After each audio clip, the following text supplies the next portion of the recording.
vibe.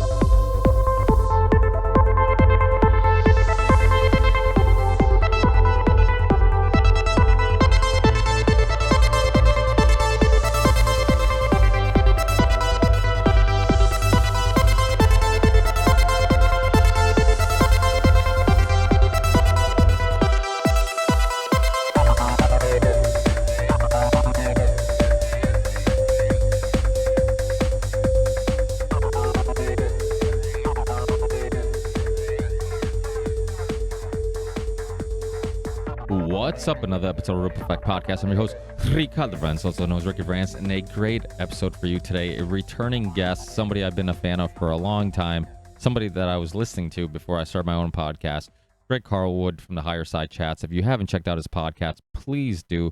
He has a great podcast. I know he's kind of known as a conspiracy theory podcast, but I mean, you can learn a lot. And the thing is about conspiracy theories, which I'm sure all you guys know, that you can go down some really crazy rabbit holes and you find out there's a lot of truths and there's a lot of interesting historical evidence or events or situations and things that you weren't aware of, and you can really learn a lot even if you're researching the craziest of conspiracy theories. So very interesting. He gives a promo code for he does a hour for free, and then he does a extra hour for premium memberships. So he'll give you the Ripple promo code at the end of the show, so listen to that so he reminds you and tells you how to do it and whatnot, and support his show. If you want to support my show, I have a Patreon page.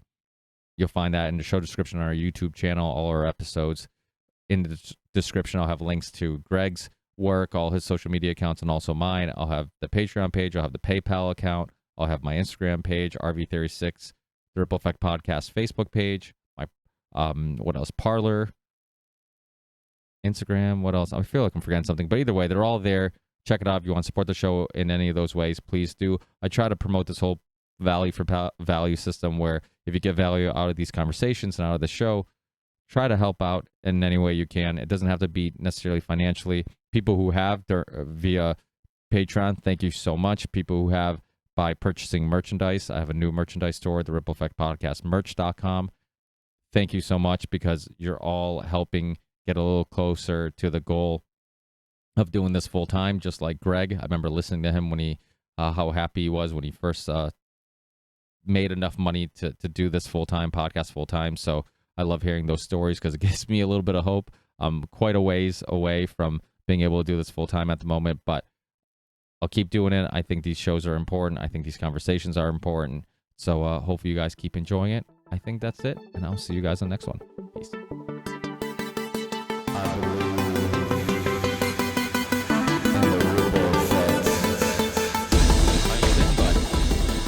There. How about you?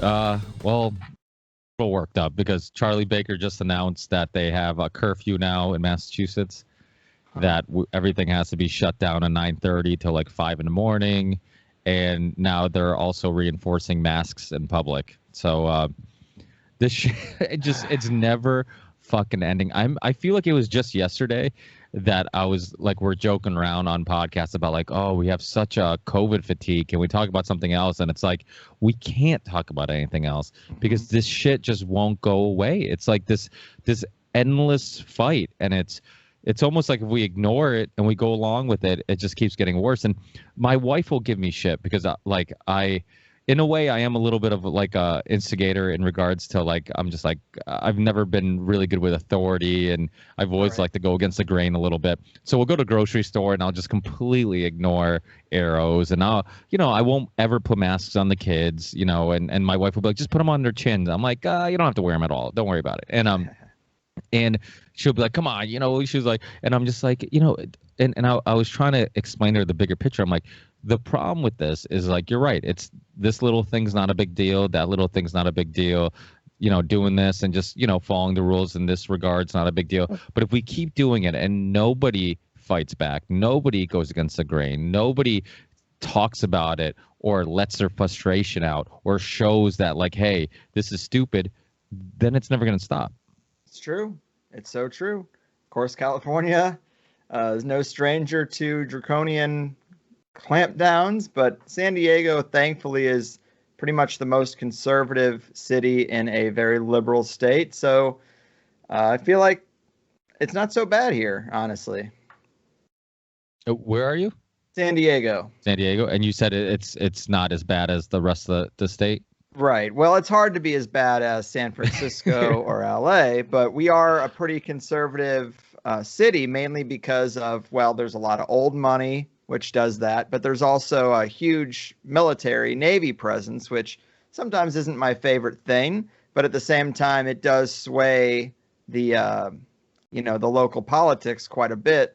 So I feel like there's been a lot of pushback, especially with our mayor, who, there's been a couple of times where if you look at Gavin Newsom's different tiers, I mean, the protocols for getting into these tiers is insane because it's 7 cases out of 100,000 will bump you into a crucial tier.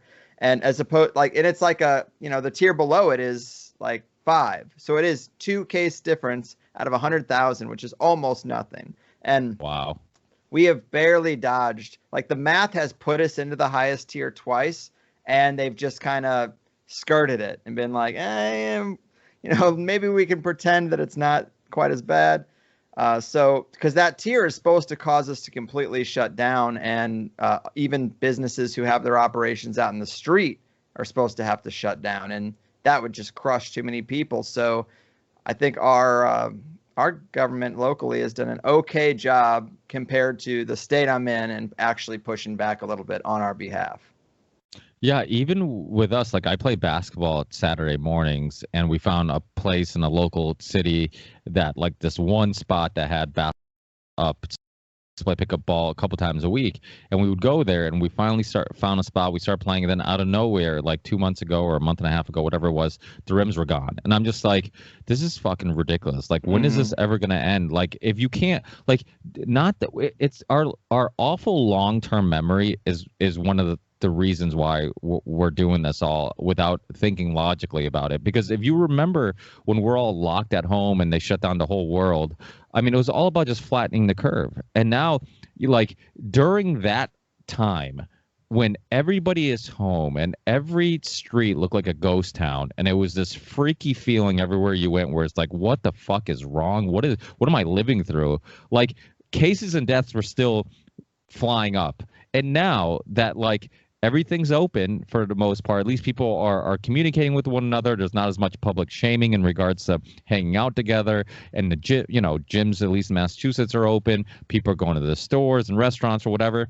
Like, if the virus was that deadly and was spreading at that rate and killing that many people at the height of this, then right now, like, people should be dying in the streets. I mean, we should see people dying everywhere. Don't people put this in perspective? It's just, to me, it's mind-boggling. Anybody who still believes this narrative. And I think for the most part, I think you would agree with me that it's not about science or facts or logic anymore. It's just about your political tribe. Like, defend my political tribe. When Trump said that, and I'm just like you, I'm sure you've heard many of my shows. You've been on a long time ago, and I know I've listened to you for many years. You're very similar. We're both like political atheists, where we don't, I'm definitely not a Trump supporter. I'm definitely not a Trump hater in all aspects.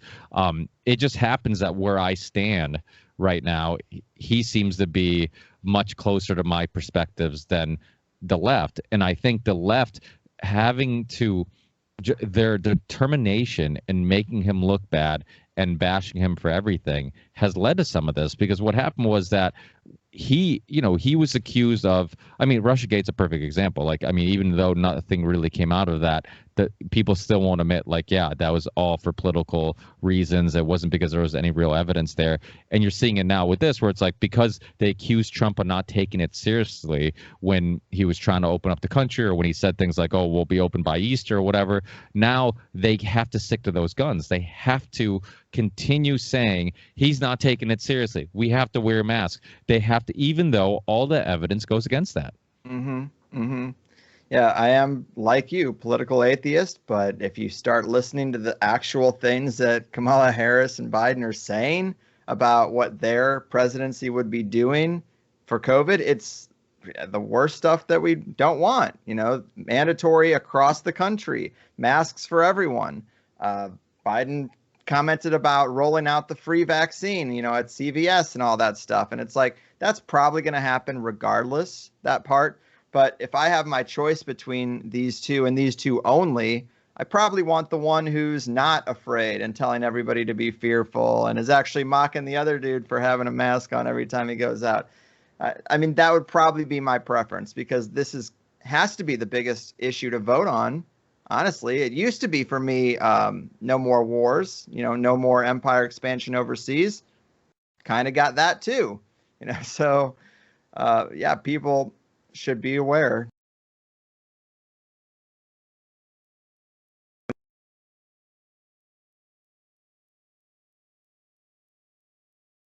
Seems to be from elements of the liberal establishment. Does it get worse under Biden? If they get the presidency, does it suddenly go away then? If Trump wins, do they ramp it up to 11 and it gets much more severe and the fear gets crazier because it's like a punishment for going against what they were trying to force through? There are questions, but time will tell. I try not to get too vested in the big circus of it all. Yeah, no, I agree with you. I mean, you can get lost in all the stuff. I mean, but you're absolutely right. I think in some regards, the chaos of the Trump presidency and the hatred that the left has for him and the lengths they're willing to go, it does make people think like, holy shit, like I want to vote for Trump, but if voting for Biden means like they'll finally stop attacking this guy and creating this chaos to kind of make sure his presidency is a failure, then you know what? Maybe I'll just vote for Biden. Maybe I'll just vote for a Democrat. I mean, the truth is nobody's actually voting for Biden. Everybody, you're either voting for Trump or against Trump. Like the left would have voted for, I've said this before, like a cardboard cutout. I mean, they'd vote. Yeah, it could have been anything, which I think is an issue too. And I just talked to Red Pill 78 Zach about this not too long ago, about how it almost like the left, if the left just keeps voting, giving them their vote, regardless who's running for their party, then they're going to stop doing things for them. They're not going to go over and beyond for them. They're not going to do anything for them, And so it's like it's only in people's favors, like if you're on the left or on the right, for time to time to vote against your party, to prove to them like, hey, I'm not just going to give you my vote just because. I'll vote for you when you give me a good candidate or you actually do something. I mean, it sucks because I'm so much like you in regards to the whole political thing. Like before the whole COVID lockdown, people would want to talk about like the Trump inner like backstabbing and this, and I'm like, I'm not interested. I'm like, it's just to me, it's a soap opera and I don't care. Like we know they're all corrupt, but like this issue is just, it's like you said, when I started my podcast, one of the topics I was most intrigued with was history, because it helped me understand the geopolitical strategies, helped me understand like the wars we're getting into, who was benefiting from all the stuff. And geopolitics was super interesting to me. And like one of the things I was the most passionate about, when I got into this whole researching this stuff, it was like I was very anti-Iraq war, anti going in Afghanistan, all this stuff. But it was hard to get other people passionate about this stuff because it's like, hey, I still got to go out to eat with my wife. I still got to go out to drink with my friends. I drop my kids off at school. Like my life doesn't really change that much if we invade Libya or we don't, if we're involved here or there or whatever. But this issue, like you said, it's almost a one issue year because like it's infiltrated every aspect of our lives. Yeah, so invasive. And I guess I should ask you: Are we just going right into it? Or are we gonna have a more yes. formal intro? No. That's no. I usually record the intros later because I'm unlike you. I suck at intros. So you're quite well known for your intros. You kill it with those intros. But I always end up like I always find myself, and I don't know if this happens with you, but like I'm like, okay, if the intro's too short, I don't want them to think like I'm not respecting their resume and what they've done, and I'm not appreciating them coming on. But then if it's too long, I'm like, I'm not appreciating like their lack of availability. So I'm like, what do I do? Do I do a long intro? Do I short intro? So I'm like, fuck it, I'm just gonna do it afterwards, and I'll just do a intro afterwards. And it keeps for me, it seems like it keeps the conversation a little more casual because you just kind of jump right into it or whatever. But absolutely, I'd say the other classic problem is going too deep in the pre-chat and then be like, all right, now we're going to record. It's like, okay, well, let's repeat everything that we just said. So I always try to like kind of just not get too deep into it until at least the host says, hey, yeah, we're on. So yeah. All good. You're right, actually. That's true, too. Like, when I used to do the intros in the beginning of the show, I used to try to keep the talking to a minimal because I'm like, what if we get into something? And then once I'm like, fuck, I wish I recorded that. Or I wish, or you feel weird having like, hey, can you just repeat all that organically? Pretend it's organic again. So, yeah, it's wild. Have you seen a different, well, I know your YouTube. I just recently I saw something uploaded on YouTube, which you're not too active on. Have you given up on that platform? Or are you, from time to time, still going to put stuff up there if you think it's not going to get you in trouble?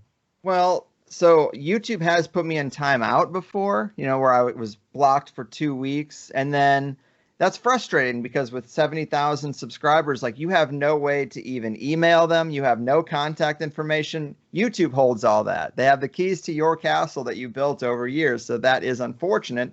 And after that, when I was allowed to come back, what I decided to do was I wasn't going to use it for a while. And then I went back on that because there's just too many subscribers to just abandon. And there are copycat channels that upload my show for me anyway. So it's like, well, if you're not going to ban the copycat channel that looks like it's trying to be exactly like mine, then I should at least get some of that residue. And what I did was put an ad, like a PSA before only the YouTube version of the show that just says, hey, the days here are limited.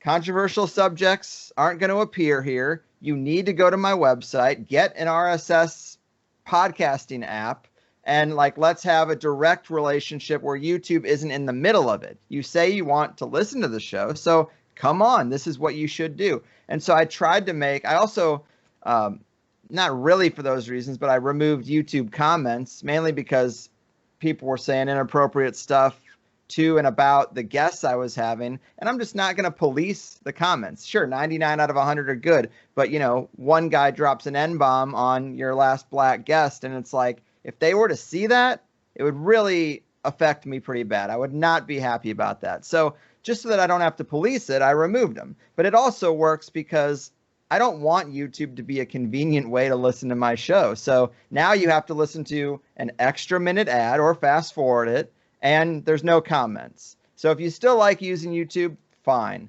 But you're going to hear this every time before the show that says, this is the worst place to listen to it. Go somewhere else. And that's the best solution I've found. Luckily, my show is audio only, so I'm pretty nimble. If I had dedicated myself to a video show, it would be more difficult to find an alternative to YouTube that was worth. It's usually these platforms like BitChute doesn't really stack up.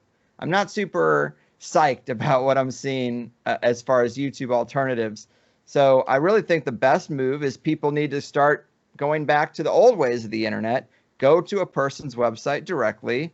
It's not that difficult. You don't need to get their thoughts through Twitter or Facebook or YouTube. And also get an RSS reader, get your Podcast Addict or your podcasting app for iOS, and just plug yourself directly in to the person that way. Because, there are a couple examples of people being removed from iTunes, but if you're subscribed directly to an RSS feed, all it's doing is aggregating from the website. So your website would have to be shut down. That's a whole nother layer that can happen. But if you know who your host is and they don't have a track record of doing this, you're not as exposed as you are as if you're depending on YouTube, obviously. So I do upload the show there. I try to convince people to go somewhere else and remind them that it could be gone any day. Yeah. I'm still on YouTube. I'm kind of like you. I'm doing it just because I know some people might still run into it. I put age restrictions on all my stuff. I don't monetize. I barely ever put tags in there, just because I'm like, okay, I want it there, but I don't want too much attention and then I'm worried I'm going to have all the issues that come along with it. So luckily I've kind of flied under the radar on YouTube, but I'm like you. It's an audio show. It's long form conversations. So to me, it's most people are going to be listening to this commuting, doing chores, doing whatever. So they're going to have the earbuds in and they're not going to be visually watching it. But it doesn't, I guess to me, I if it's a tool, if it's there, it kind of makes sense while it's available to kind of use it to some extent. There's still going to be people who might run into your show, even though the algorithms are probably shadow banning us all. But True.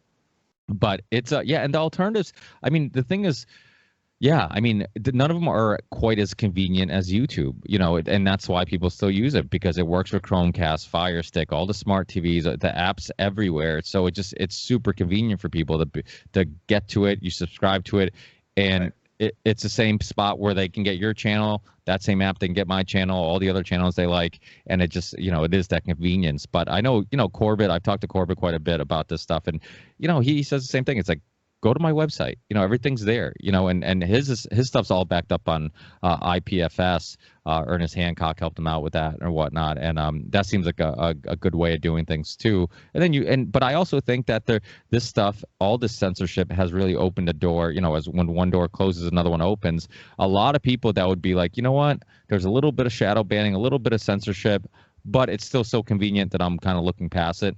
Those people are changing their minds now. Now they're like, well, okay, this is too obvious, this is too ridiculous, that now I'm not just open to a alternative, I'm seeking a alternative, and you're starting to see, Ben Swan came out with the ise.media website and whatnot. I did have some friends who were talking about your show, who I was actually at Richard Grove, from Tragedy and Hope. He had a birthday party. He doesn't live too far from me, so I met up with him and his wife Lisa, and a bunch of his friends are huge fans of your show, and they're like, hey, is there another way of listening to the second hour of Higherside Chats by not going on the website?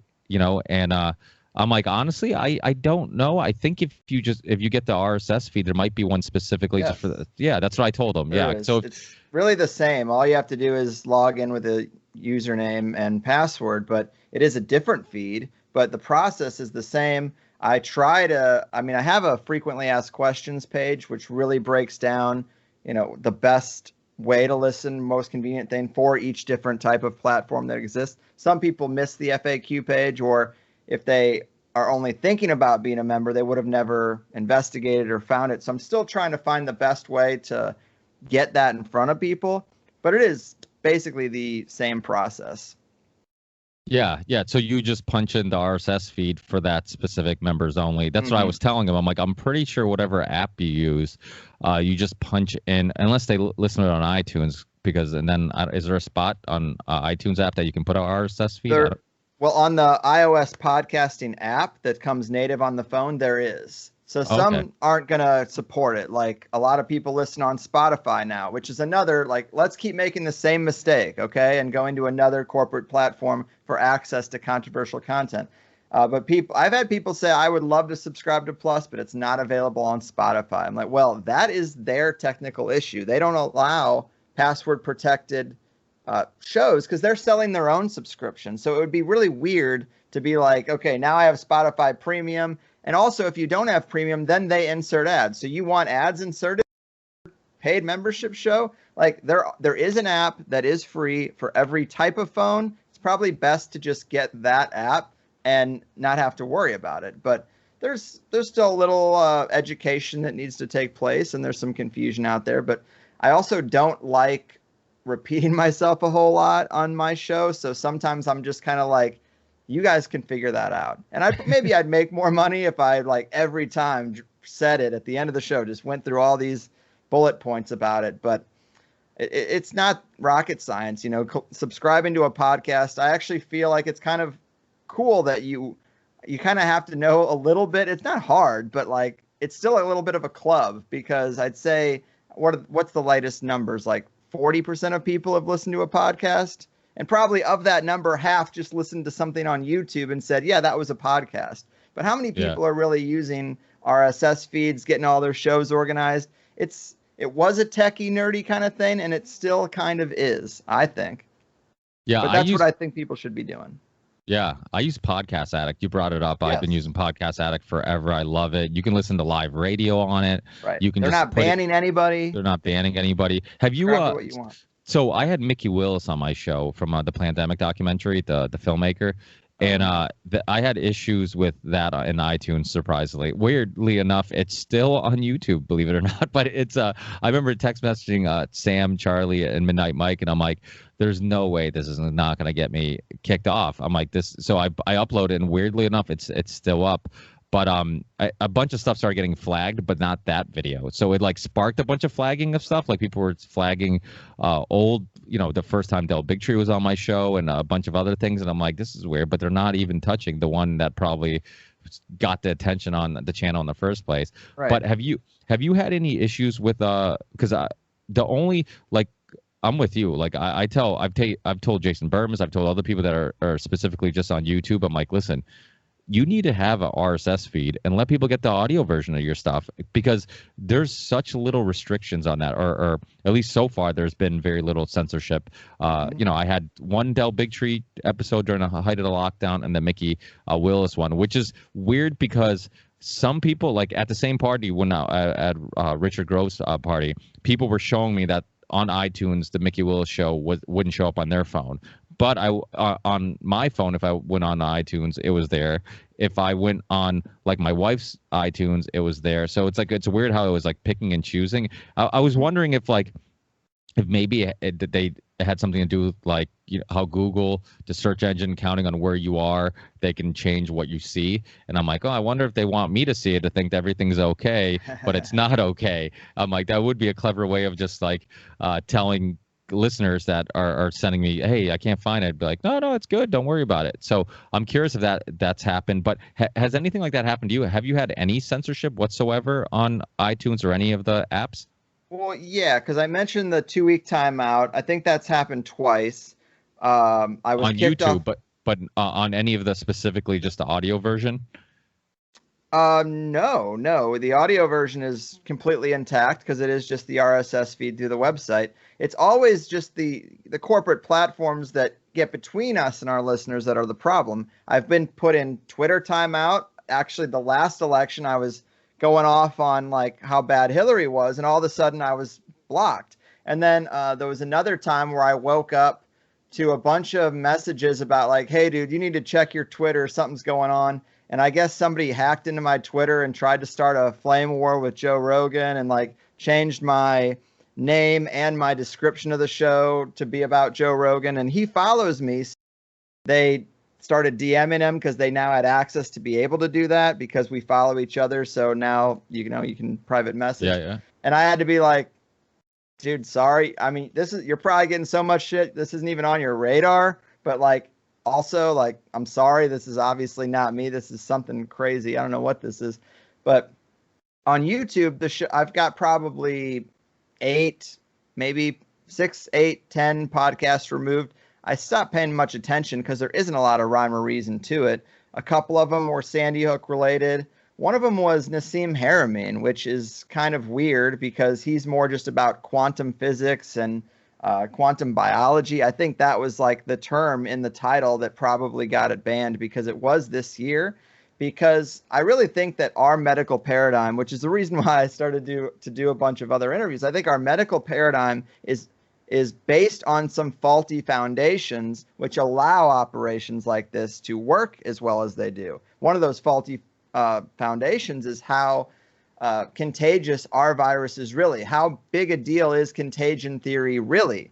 And if you look at the history, people are always like, oh, are you anti-science? Why don't you trust the science? Well, how about you trust the science? How about you look at the history of proving contagion theory and see how shockingly thin it is? Because they've never really proved it. Pasteur was trying for a long time. When he finally did, the actual study that he did, or the actual experiment that he did, he drilled into monkeys' brains and then injected it that way, and then held up sick monkeys like, look at these things, they're completely destroyed. It's like, yeah, well, maybe they don't like having their skull drilled into. Maybe that's the issue. And then having any kind of material, virus or otherwise, poured onto their brain. Maybe that causes issues.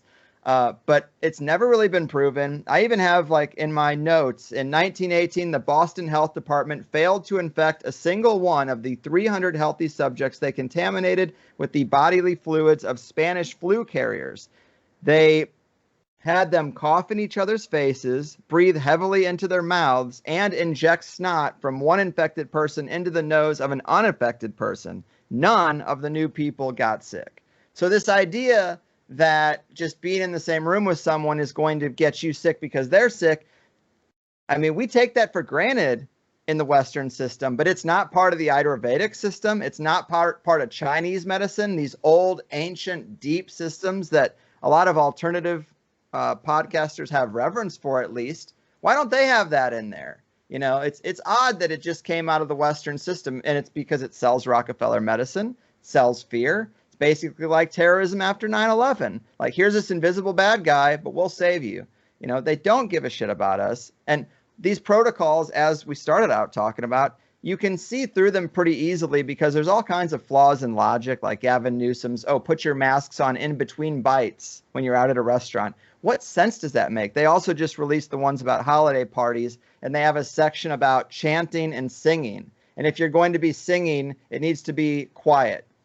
Well, what does that mean? How does that have anything to do with our health, especially the way you're presenting viruses to us? So I have a lot of questions about those foundations, and I think we should be going there because, yeah, the numbers don't look that bad this time. But what happens if they launch something next year that has a worse mortality rate? You know, and the fear then can be justified if you don't go deep enough to the foundation of this whole thing and really look at if it has any merit at all. Because if they want to trust the science, show me the science that proves that someone with Spanish flu, smallpox, COVID-19, if I'm in a room with them, show me that unless I have a bad immune system myself, which that's the other argument, you need to build up your immune system, which of course they're not telling us because they want people to be sick.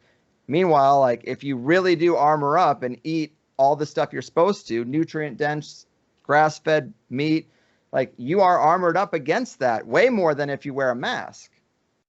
Yeah, and I think all those points kind of make it obvious that they had another agenda, right? Because the fact that if they're really concerned about people's health, then they should have had some conversation, some segments on the news talking about how to stay healthy during a lockdown, how to eat well, how to get sun, how crucial it is to get vitamin D through the sun, exercise, all these things. None of that was being discussed at all. Instead, they closed the beach. Like, sunlight is one of the most important things. And the beach is public land.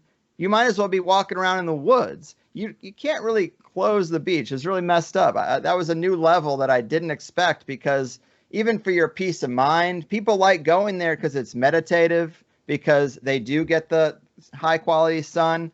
You know, it's good exercise to either swim or run on sand.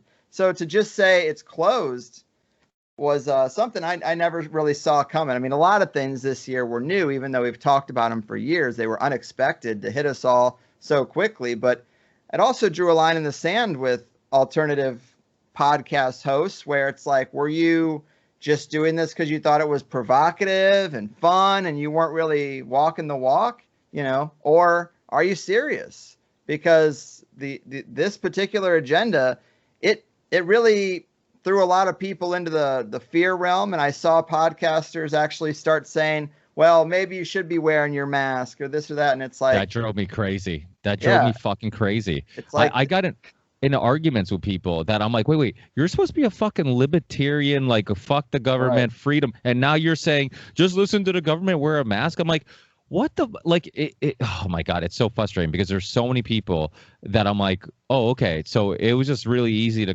come off as this like anti establishment person when you didn't actually have to do anything. And now that it's your time to stand up and do something, you know, you're the guy who's following the fucking arrows at the grocery store or wearing the mask in a car by himself.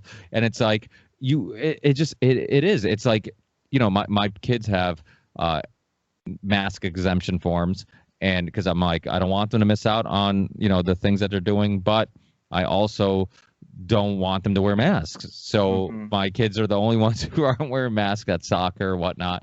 And all the parents are like, how the fuck you do it? And I'm like, hey, your kid has panic attacks or he has asthma. I'm like, just talk to your doctor. You'll figure something out. And I'm like, but attempt to do something. Don't just talk to me on the sidelines that this is ridiculous, but actually go out and attempt to do something. Same thing with I had so many people who we're never skeptical of vaccines or like, hey, can you get me a religious exemption form? I'm like, yeah, I'll send you a PDF, you know, and it's like, you know, I'm like, these are things that and I think this is an important point because when you talk the way you talk and I talk the way I talk, and we're saying like, hey, we're not just trying to sell you snake oil. Like this is the things we're saying we believe in, we actually believe in. If I say like during the whole lockdown, and I said it on the show, I'm like, people are coming over my house every fucking weekend. I'm like, I'm having people over my house. I'm like, if I was this scared, I love my kids more than anything in the world. I would never ever put them in danger's way if I honestly thought that they're in danger's way, that they're going to get the virus and they're going to die. You know, I'm like,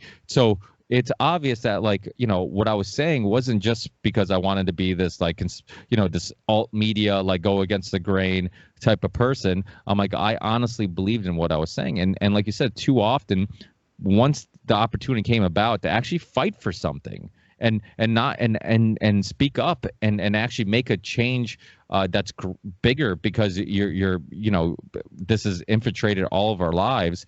And it's something I think we can all come together for, because at the end of the fucking day, I don't know anybody who's enjoying the way things are. Like all the people who are wearing masks and hate Trump, does your hatred for Trump surpass, you know, the reality that we're living in? Mm-hmm.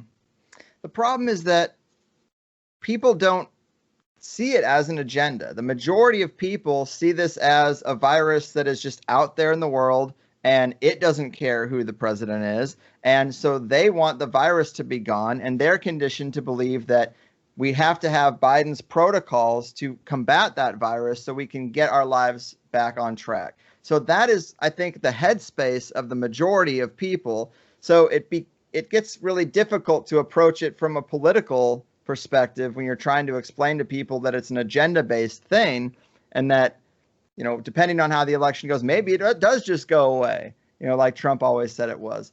But, you know, we are deep in the year, and this started in March. So people had many, many months to educate themselves on a whole host of things. Like my immediate reaction was, well, I'm not a doctor, but I immediately was like, well, something's going on here. Like, did they release a bioweapon? I'm not so sure. These people are obsessed with control. Would they release something they couldn't control? I don't think they do. So, you know, then you start digging more. You're like, I know I'm being lied to, but I have to figure out kind of like how and to what degree and where this is coming from and follow the money and all these things. And now, I mean, we're in November. You had plenty of time to educate yourself. Like you're saying, like, don't just sit there and do nothing. How many months went by? And I've done such a deep dive on contagion theory, on viruses, on terrain theory, on the history there.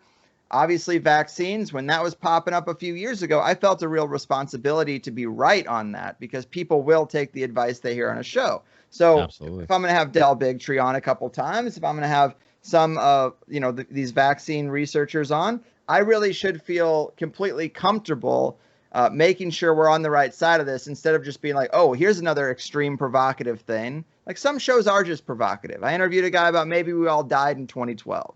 Sure. You know, if you're going to live your life by that, I'm sorry I led you astray. But on vaccines and medical things, I do feel a need to be more, to believe what I'm selling, so to speak. And like, I've got a huge stack of books here that I've read this year that anybody could have gotten involved with. Like The Contagion Myth is probably the best intro into it. Tom Cowan and Sally Fallon Morell. But even what really makes us ill, this book is thicker than my head. You got a lot of questions. What about chickenpox? What about measles? Yeah, they address every one of these things in this book. So like, you could have read these things. And I think it's going to get a lot scarier going forward if they do have their way when the vaccine comes out. Like that's something you should be preparing for now, is having the balls, having the knowledge that makes you boldly know that you don't need this vaccine. Don't fall into fear and end up just acquiescing. And if you have a job that's making you wear a mask 8 hours a day right now, get prepared to need to take that vaccine to keep your job. So if you know that there's a future date on the table where your job is in jeopardy, what are you doing today? What are you doing right now to address that before it comes? Because I really want the resistance to be strong on this, and I want people to feel confident. And it's this work, it's this research that I had to do all year to feel confident. And I hope people do take a night off Netflix and instead really dive deep into something like this, because it's pretty important right now. Yeah, I've had Dr. Thomas Cowan on my show before, and nice. he's been on the Ben Greenfield show too, which is a pretty popular show, and he's had some controversial people on there, but Dr. Thomas Cowan, he's very interesting because he really does look at things from a completely different perspective, but he makes sense, like the things, and that's the thing that people like to look at, like I remember when the new atheist movement was getting bigger and bigger and kind of gaining popularity. It was like you're either religion or you're pro-science, and like religious people were spiritual and they didn't look at things logically and all this stuff. And then you realize, like, no, you guys are equally as religious about your dogmas and the things you believe in. And the thing is about science is that there should be no dogma, because science is constantly reinventing itself and debunking itself and changing. Right. So it's like the fact that you are confident that this is the answer or this is truth with a capital T, that's probably the most unscientific opinion you could have. Mm-hmm.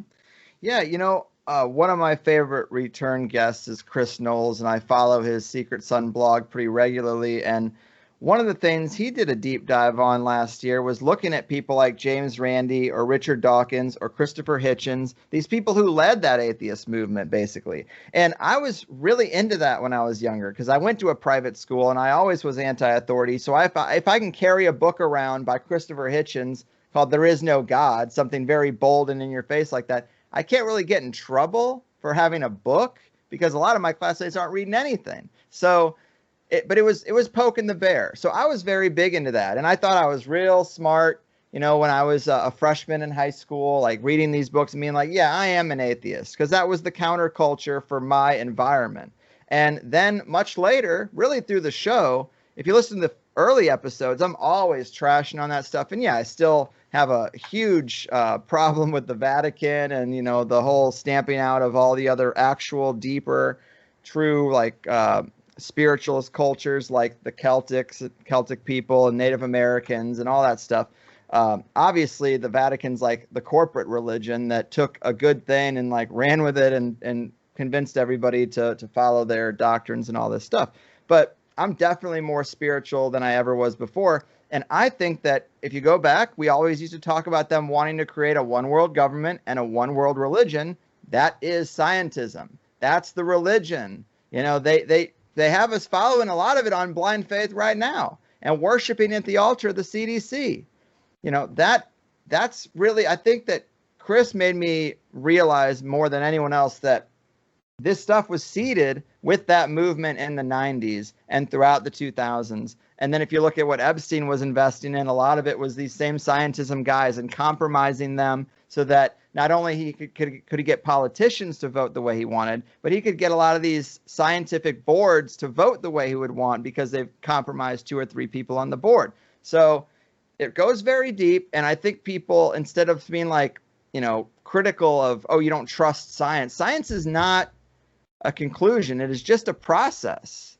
It's a process of doing things. And anything can be bought and paid for. Look at the science of cigarettes. Doctors used to recommend cigarettes to us. The favorite brand. These are actually healthy. And then once big tobacco started funding the science, oh, we're going to try to spend our own money to get to the bottom of this. All their findings are inconclusive. Well, funny how that is. You can pay for any science you want. So this idea, it is a faith-based idea, because I used to criticize religious people by saying you just want to outsource everything to God and not have to think deeply about reality. Well, that's what people are doing with science and the medical establishment. Like, they've got it. I want to trust that they've got it and they're not lying to me and I can take what they say to the bank. And it's not true. You will know them by their fruits. And all these corporations that are in the vaccine manufacturing and processing, they got histories that you shouldn't be comfortable with. So, look at the history of what they've done and the scandals they've been involved with. And then you tell me that you want Johnson & Johnson to inject something that they just invented into your kid. You know, like people need to really think about these things. And the resistance, I hope, is strong, because otherwise, if it's not, like, I'm worried about what the level of resistance I'm going to have. I'm worried about what that might mean for my ability to live in society. Yeah, absolutely. I mean, this is about the vaccine debate and some of these other issues, is that people are much more open-minded about Bill Gates, vaccines, all these other, these things that we kind of, a lot of people just kind of call them conspiracy theories and didn't take them seriously for a long time. So I think in that regards, do you think that there's some optimism to all this? I mean, it's hard to say. Like, not really. A lot of people that I know are just, they're not open to the idea that there's not a virus out there. They're not open to the idea that contagion theory should be questioned. These are things that are fundamental to them. They trust Bill Gates, even though he's not a doctor, even though he made software with the most viruses ever. He knows how to stop viruses. They don't seem to be that worried about the sketchy histories I try to bring up. Johnson & Johnson's getting a lot of news right now. They had asbestos in their baby powder for 50 years. Do they care about your health and safety? Doesn't seem that they do. But I think people have just been put into a state of fear that they're willing to gamble and like, well, the vaccine can't be as bad as that. And it's like, actually, yes, it can. They've never made an RNA vaccine. A lot of people are annoyed with the protocols, but that's what they do. Problem, reaction, solution. The protocols right now are people's problem, and they're grumbling about it. That's the reaction. And the solution will be a vaccine. It won't be COVID's gone back to normal. It will be, oh, you want to get out of having to wear a mask? Well, just get your vaccine and then get your vaccine passport and show it at the door of Target. And then you can go in with no mask. It's no problem. And it's going to drive wedges between friend groups and families and even probably households, even spouses who don't necessarily agree with what to do. And it's really scary to me. You know, I don't think there's much of a silver lining, except that I feel like I should be able to say to my friends who want to get a vaccine, well, go ahead and get it. I'm not going to get it, but that shouldn't stop us from hanging out, because now you're protected, right?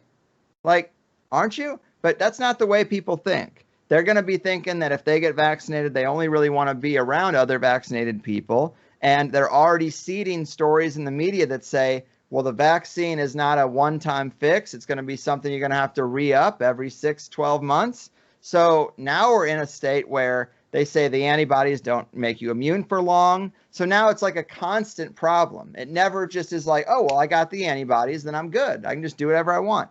They've already created a condition where that's not true. So I don't see much of a silver lining at all. I think the real answer is that people need to do deep dives into these books and start giving them out for Christmas. Not that you can make a person read a book. I mean, it is kind of hopeless in terms of like converting people at this point who aren't already skeptical of these kind of things. But yeah, but when the pandemic documentary went viral, I had a lot of people who would never even think twice about, these deeper questions about, is there an agenda being pushed? Is Bill Gates actually a eugenicist? Like, should we be concerned about mandating vaccines? Like all these topics that, people like you and I have been talking about for a long time, they're finally like, you know what, maybe there's something here. And that kind of gave me a little bit of hope that like, okay, a lot more people, like a lot of things that were just completely, pigeonholed into the conspiracy theory category was now reality, were things that people would actually entertain a little bit. And so it did seem like that aspect of it. But I do think a lot of this is like right now politically driven in regards to like the mask. Like if you go to Whole Foods or somewhere that's a little bit more liberal, it's going to be surrounded by more liberal people. You don't have to wear a N95 mask or anything that's like certified to help a little bit. You can just wear a rag over your face, and as long as it's over your nose, nobody will say anything. So what are they actually trying to do? Are they trying to prevent you from spreading something, or they just want you to just go with the herd? They're like, our team is doing this, so you need to do it too. And it's not about, actual safety or preventing a virus. It's all just like, I'm defending my team. My team is about masks. Your team isn't. So that's what we're going to do, you know? And I think at one point, you know, I think people were afraid, and some of the debates that you're seeing online and social media wasn't political. It was people who truly just like, they weren't sure and they were afraid. And I think so I wasn't mad at anybody, you know, for that. It's like, if I disagree with somebody, I'd be like, you know, I get it. Like, it is scary. This idea that your loved ones or you could be in danger, and maybe you don't want to risk being wrong. I mean, that's a big risk. You know, it's the same thing with the vaccine conversation. I acknowledge the fact that people might listen to this and they might be like, okay, well, I'm on the fence, and what they're discussing might be the little bit of information I need or opinion that I need to kind of help make my opinion. And so but my kids aren't vaccinated. I mean, my kids have never been vaccinated. My son's 5, my daughter's 4. I know how pediatricians are. They will scare the shit out of you. And I'm not pro or anti-vaccine. I tell everybody the same fucking thing. I'm upset about the fact that people don't have access to get all the information. If you had access to all the information, you saw all the perspectives, you got to see all the documentaries and articles and researchers, and you get to hear them all out, and then you came to the conclusion that you think the risk of giving your child a vaccine is less than the risk of putting them in the natural world and any viruses or sicknesses they might get, that's completely okay with me. My biggest problem with this vaccine fight is the fact that, you know just as well as I do, that everybody who's going against the grain, anybody who's saying anything against Big Pharma, is being suppressed. And it's that information is just completely, I've had friends of mine that are like, oh, after listening to your show or after doing some research and having a conversation with you, like, I feel bad vaccinating my kids. And I'm like, don't feel bad. I'm like, because it wasn't your fault. You made a decision based on the information you had access to. I'm like, unfortunately, you disagree? Well, I mean, I know what you're saying, but they had access to information, all the information you had access to. They have access to Del Bigtree. They have access to this stuff. But you don't think they're being force fed? Like, an opinion, it's much harder today. Like, when you started and when I started, well, you started, I think, before I did. But so when you started doing your podcast, similar to like with me, I'm sure you were doing research and you're deep into these topics way before you did a podcast. And at that time, it was much easier to find alternative researchers, alternative documentaries or whatever. But if you have somebody who just had a kid like this year, last year, you know, like, and you want to try to find some information, it's much harder for them than maybe somebody like yourself or me who have been deep into researching this stuff prior to censorship really being amped up to the level that it has been. Well, if you had kids pre-internet, I'm sure there were still some books out there, but it would probably be way more difficult to really put your faith in that perspective. But at any point since the internet, you had a real opportunity to dive into all these people. It might take you a little more work to get there, but the Vax documentary was out. Del Bigtree's website is there, was there, has been there since he started it. Dr. Andrew Wakefield's story has been out there. So, yeah, it's not in your face being presented on the mainstream news, but it's your responsibility to know that the mainstream channels are lying to you. Like, that's your responsibility to see through that. And I think that's a very fundamental thing. If you ask a lot of people, hey, does the media lie to you? Does the government lie to you? Most people will say yes. But then if you start asking, well, what have they lied to you about? Then it all breaks down because they buy everything that's on the news. So it's really an individual's responsibility. There are no places you can just outsource your thinking to, which is, you know, I'm kind of sick of giving people the benefit of the doubt on that. I really am, because this is why we're in the situation we're in. You had all this time. It's okay to be on the fence about something, but it's not okay to be on the fence about something and then stop there and just be like, well, I don't know. I just don't know.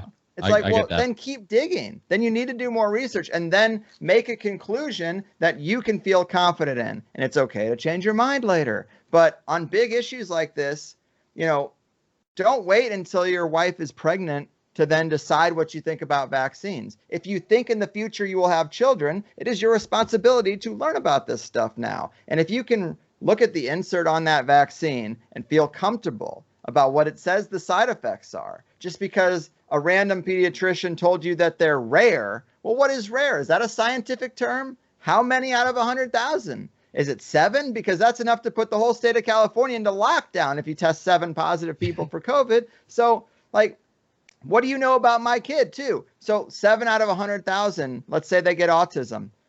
Well, how do we know if this kid is one of them? What tests have you done on my kid? You're just telling me it's rare and you want to inject him. Well, where's the test where it shows that all 50 of these vaccines have been tested together? Where's that research? You know, you can't even find the research that they've done true control studies on individual vaccines. Well, what about the combination? Is it possible that they are safe in isolation? You put them together and then it's too much aluminum in the system, you know, too much of the additives that they put in there. Is that possible? Like the thimerosal, mercury. Right. So people just say, oh, you got to trust science. Well, then do the science. Then show me that it can be trusted, because by your own metrics, you haven't passed your own tests. So I am sick of giving people the benefit of the doubt on this. These are really serious issues. It's not arbitrary. It's definitely not arbitrary. And people treat it like it is. It's chemical cocktails injected under the skin of the most vulnerable humans on the planet, the young. I mean, the old too, but are doing this to newborns.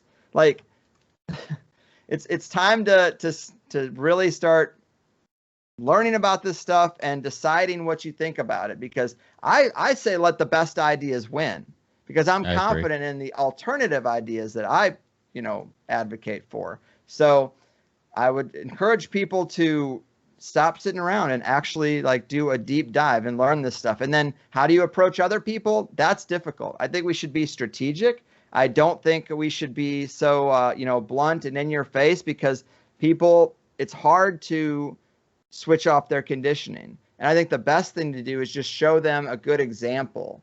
Like, just be out there living your best life. And if you're asked, then tell them about things. But I guess their other examples would be people pushing fear, people in states of fear, people who haven't really left their house to do much since March. I guess I've always just found people and been like, I want to be like that guy. Terrence McKenna, George Carlin, Bill Hicks, they would say things like, oh, mushrooms taught me to think like this. I'd be like, well, I like the way you think. Maybe I should try mushrooms.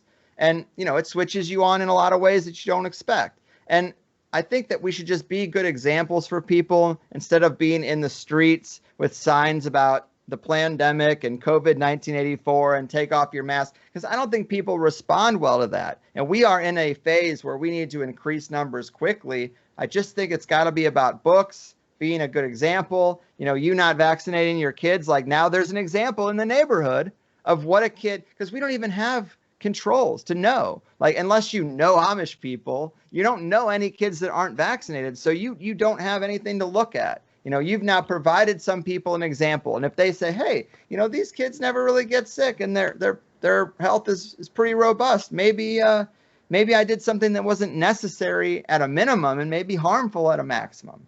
So we just need to provide more examples. Well, I completely agree. And that's why sometimes my wife gets mad at me for being so outspoken about where we stand on some of these things. But I'm like, I feel a need to let people know, like, there are examples of kids who aren't vaccinated, who are healthy. So all this fear mongering that the pediatrician's going to give you, that your kid's going to, not live for the first year of his life if you don't vaccinate it, is bullshit. Because we got the same thing. We got kicked out of our pediatrician's office. Well, I did, because my wife stopped going because she kept disliking the harassment and the pressure that they kept putting on her. So I'm like, don't worry, I'll take care of it. I'll bring the kids. I'll be as polite as possible to kind of just, use the code, the code term of like, we're waiting, like wink, wink, we're waiting, mm-hmm. And it would work for a while, but then they start getting more and more pushy.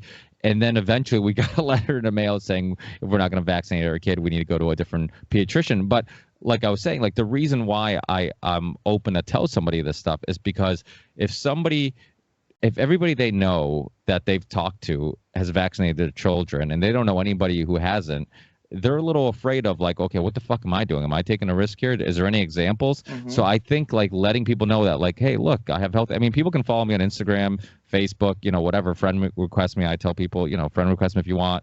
And you can see pictures of my kids. You can see them being active. You can see them cognitively there. And to me, like, I like giving people some reassurance that, like, hey, there are examples, and there's plenty of other parents like me out there who aren't doing it, and their kids are fine. So they will scare the shit out of you. I mean, my wife and I remember sending her podcasts, watching documentaries together, articles, all this stuff, having people on my show and having her listen to it. And it was probably the only time she ever listens to my show.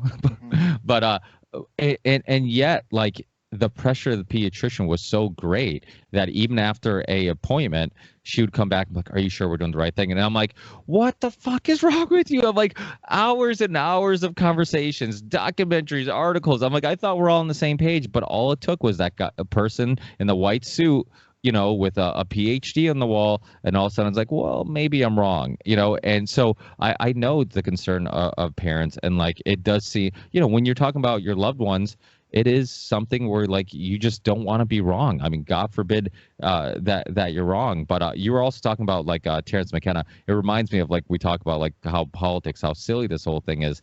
I had Dennis on, like, I remember for the second time. The first time he was on, we talked a lot about, plant medicines and all that stuff. And then recently I had him on, and he went on this huge, like, Trump-hating Biden is, like, the savior rant in the beginning of it. And I'm thinking to myself, and, of course, I'm super polite. I'm trying to, like, kind of talk about it in a polite way. But I'm open to these discussions. I mean, if I disagree with somebody, I'm okay with it. Like, if we can have a civil discussion. And Dennis is super nice. So even when he saw us pushing back a little bit, he never took it personally. And we had a really nice conversation. But I remember thinking to myself after that show, I'm like, even all the psychedelics in the world sometimes can't cut through this political propaganda bullshit. Like, somebody who has done psychedelics, that you figure has seen through the bullshit, can it's a little harder to trick because he's been to that other realm. He's really done some internal self-reflecting,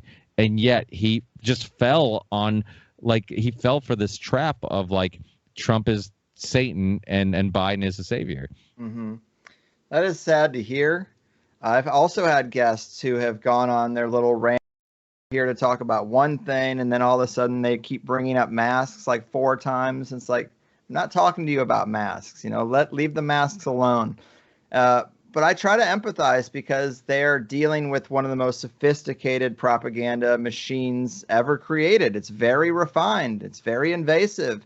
It's difficult to resist. Like, it does take a certain kind of strength and it really fortitude and confidence in your position, and you just can't give in. It's tough. I mean, Gordon White, a guest who's been on my show many, many times, I think it was last year or maybe even the year before, but he said, we're entering into a stage now where you're more informed if you're not following the news regularly. If you've done the background work to know where you stand on a lot of things, this is the point where, you're going to absorb more propaganda than information if you're following the news cycle. And that would be probably where I think Dennis McKenna would fall into right there, given that example. And it is just highly refined, highly aggressive. They've turned up the dial to 11, and it's just probably time to shut it off and be like, I know what I know already. And if I really don't trust these platforms and these people, then it doesn't matter if they've said something 1 time or 1,000 times, because that's what happens is it's so repetitive and everybody agrees. And it's like, clearly Trump's the enemy because, like, we've heard it every single day from every person they'll put on the news for 3 years. So eventually you just start finding yourself agreeing with everything that you're absorbing. And I just think you got to absorb less. I mean, we know it's not good for us. We know it is, corporate propaganda, and we should probably avoid it. If you can't look at it from a distance without it affecting you, then you need to just not absorb it or look at it at all, and just trust yourself, trust your gut. Yeah, which is another thing that science got wrong, the importance of the gut, and how when you say you have a gut feeling, there's actually it's connected to your brain, and some people will say it's your second brain and whatnot. Right. Yeah. I've been trying to point that out to people, that if you went to medical school 3 decades ago, they would say there's no good, healthy bacteria. It doesn't exist. Well, we obviously know that's not true now. So when you say trust science, it's like, well, that guy got a PhD and they're actually of the age where they are treating our families and our children, and they were completely misinformed. So what does that mean? Is it possible that, 50 years from now, we'll look back and be like, man, that vaccine thing wasn't the best idea. We thought we could just play God, and we thought, even though our systems are incredibly complex, we thought we could just create this little cocktail and bada bing, bada boom, now everything's fixed. It's like, no, if you get into Del Bigtree's work, you find that kids who get measles when they're young end up immune to certain kind of cancers later in life. It's a very complex system. It is not plug and play the way that Rockefeller medicine wants us to think it is. And the thing that gets me about that McKenna example, that Dennis McKenna example, is like, not only is it about the psychedelics, but it's about the fact that science has been wrong about consciousness, about magic, about psychedelics. Like, they really aren't as smart as they pretend to be. So if you're going to tell me that consciousness is just an epiphenomenon of the brain and there is no disembodied part of the self, well, then I don't really trust anything you say, because you haven't done enough of a deep dive into astral travel, into psi effects. Like, get a Dean Radin book, learn some stuff, because there's plenty of real studies out there that show that this stuff is real, and remote viewing is real. There is non-locality. Like, this stuff is not the fantasy they want to present it as. So if you're wrong about all these other segments of science, why should I believe that you've nailed vaccines and germ theory, that the whole thing is predicated on? You haven't. So I don't trust the people who are wrong in departments A, B, and C. I don't think in D, oh, well, I'm just going to give my children over to you to stab with whatever you want, because none of it's right. So much of it is wrong. So there's an esoteric and spiritual component to health that needs to be taken into account. And these chemical cocktails are just kind of the materialist science version of medicine. And it's inaccurate. Yeah, without a doubt. But I don't want to take up too much of your time. I know you're a busy guy, and but thanks so much. It was awesome catching up. Hopefully, I can get you on a future Union of the Unwanted. I'm sure tonight's going to be a very interesting one with everybody worked up with the election right around the corner or whatnot. But it's very cool that you do those things, and I've been lucky enough to be included on a few of them. I do appreciate that. I think that it is important to organize. I hope that when people are kind of deplatformed, I hope that other people in the community at least come out and inform their audience of that, because that's the scariest part to me, is getting cut off from communication. So if other hosts are willing to say, hey, so and so got hit, we know it's going to happen to everybody. It's nice to have that network doing that. And I held up some books earlier. Dawn Lester, David Parker, Sally Fallon Morell. I think these are names people should look at, and I've interviewed them. You might have interviewed a couple. And on my show, the way it works, the first hour is free. The second hour is for subscribers. Well, if you use the coupon code RIPPLE, you can get a free week. You can download anything you want, and it will stay there once you cancel within that week's time. So I would say anything that I've done this year that has to do with this whole COVID narrative, check it out. I mean, honestly, if you don't want to read the books, if you're more of an audio person, but read the books, bypass me entirely if you prefer, or, listen to these interviews, because at the beginning of the year, I pushed back against a lot of these people because I thought saying things weren't contagious was a little extreme. And after months and months of diving into it, now I don't think it's quite as extreme. And it's not an either or. It might be, right now it's germ theory 100%. Now I think it might be terrain theory 90%, germ theory 10. I know they're messing around in the lab. Maybe they've made things that are a little, they defy nature. They defy the conventional model a little bit, because they're always messing around with this stuff. But I do appreciate you having me. It was nice to talk again. I'm all worked up about this stuff. Sorry about that. No, it's all good. It's really more about, like, I just feel like we all should be trying to get out in front of this as much as we can, because we've talked about so many agendas and now they're on our doorstep. Well, instead of just observing and talking about what's going on right now, let's get ahead of the next step this time, and maybe we can have a little more confidence in just not paying attention. You don't have to really resist in the sense that you need to like fight in the street, but just put it out of your mind. You didn't manifest here to die of COVID-19. You didn't manifest here for that. Live your life, find your true path, and dive in. Yeah, I think that's an important point too, because it is one of those things you can get so deep rooted into these issues and these topics that you forget to enjoy life and laugh and spend time with your loved ones and do things that make you happy. And because that's really what we're fighting against, is people who are preventing us from being able to do that. So don't spend so much time fighting them that you forget to do the things that you're fighting for. So I think that's a huge issue. Sometimes I find myself, just being like, hey, you know what? Let me just not think about this shit at all today and just enjoy it, embrace today. And yeah, there's going to be some things that suck, that make me mad, but don't let it get in the way of my mood and just being able to embrace the day. So yeah, it's but and the other thing too, just the last note, like I always suck at ending these things. I'll just talk forever, which is why I started a podcast. But one thing you were saying, like people need to be much more open to people who have different scientific opinions. You look at Gary Taubes, the case against sugar. I mean, you had every nutritional scientist saying the same thing, and he goes back, researches it. He's like, no, it was all based on horse shit. Like we all just believed something just because somebody kept saying it and that's a point that you made that's really important. People never get to the root of this. Like, where did this belief come from? And then when you go back and instead of just accepting it as like, oh, everybody's believing it, so it must be true, and you actually go to the history of it, you realize like, holy shit, like there's no real evidence here. When I had Gerard Williams on my show, he's been on twice. He did the book The Escape of Adolf Hitler, Gray Wolf, great book, great researcher. First time I had him on like years ago, I remember people like, oh, that sounds insane. And I'm like, have you looked into it? There's zero evidence that Hitler died in Germany, like zero evidence, and there's more evidence saying the opposite. So it's like, but it just shows how, like, if you say something over and over again, people just, like you said, they'll just believe it without any reason or any understanding on why they believe it, and if there's any evidence to believe it. And science has become one of those things where it's become its own religion, where people join that team just like a political team, and they defend it.